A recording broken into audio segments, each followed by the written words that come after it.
Praise the lord. క్రీస్తునందు ప్రియమైన స్నేహితులారా, మనము దావీదు గారిని ఎంతో గొప్పగా చెప్పుకుంటాం. ఎందుకనగా దేవుని యొక్క శాశ్వతమైన కృప దావీదుకు ఉంది.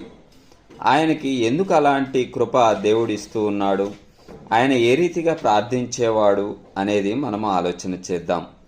దావీదు భక్తుడు 70వ కీర్తన 5వ వచనంలో ఈ మాట సెలవిస్తా ఉన్నాడు. నేను శ్రమల పాలై దీనుడనైతిని, దేవా నన్ను రక్షించుటకు త్వరపడి రమ్ము.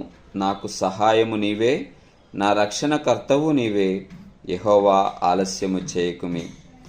చాలాసార్లు మనము శ్రమల్లో, ఇరుకుల్లో, ఇబ్బందుల్లో ఉన్నప్పుడు ఎంతగానో దుఃఖిస్తాం. మన ప్రార్థనకు జవాబు రానప్పుడు మనము ప్రభువుని ఆశ్రయించటం మానేసి, దేవుడు నా ప్రార్థనకి జవాబు ఇవ్వడేమో, ఇక నేను మనుషులనైనా ఆశ్రయించి వారి యొద్ద నుంచి సహాయం పొందుకుంటాననే ప్రయత్నాలు మొదలు పెడతాం. అనేక మంది చేసే పని ఇదే. అయితే ఇక్కడ దావీదు తన ప్రార్థన మనకు వినిపిస్తూ ఉన్నాడు. చూడండి, 5వ వచనంలో నేను శ్రమల పాలై దీనుడనైతిని అంటా ఉన్నాడు.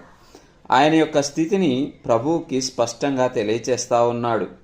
మనము కూడా మనం ప్రార్థించేటప్పుడు మన స్థితిని దేవునికి స్పష్టంగా తెలియచేయాలి. ఇక్కడ దావీదు అంటా ఉన్నాడు, శ్రమల పాలై దీనుడనైతిని, అనగా శ్రమలు అత్యధికముగా ఆయన్ని చుట్టుముట్టి ఆయన పరిస్థితిని దీనస్థితిలోకి తీసుకువెళ్ళాయి. ఆయన దీనుడైపోయాడు అని స్వయంగా ఒప్పుకుంటూ ఉన్నాడు. అలాగని మరి మనుషులను, ఇరుగు పొరుగు రాజులను ఆయన ఆశ్రయించడం లేదు. సాక్షాత్తు దేవదేవుణ్ణి ఆశ్రయిస్తూ ఆయన ప్రార్థిస్తున్నాడు కదా, దేవా నన్ను రక్షించుటకు త్వరపడి రమ్ము అని.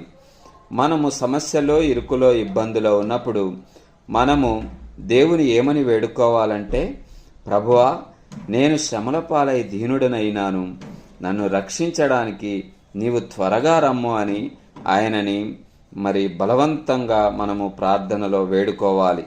మన ప్రార్థన ఎంత తీవ్రతరమై ఉండాలి అంటే, ప్రభువుని బలవంత పెట్టేదిగా ఉండాలి. అయ్యా నా స్థితి ఇది అని ఉన్న ఫలంగా మనం ఒప్పుకోవాలి. అలా ఒప్పుకుంటే ప్రభువు మన చెంతకొస్తాడు, మనకు అవసరతలన్నీ తీరుస్తాడు.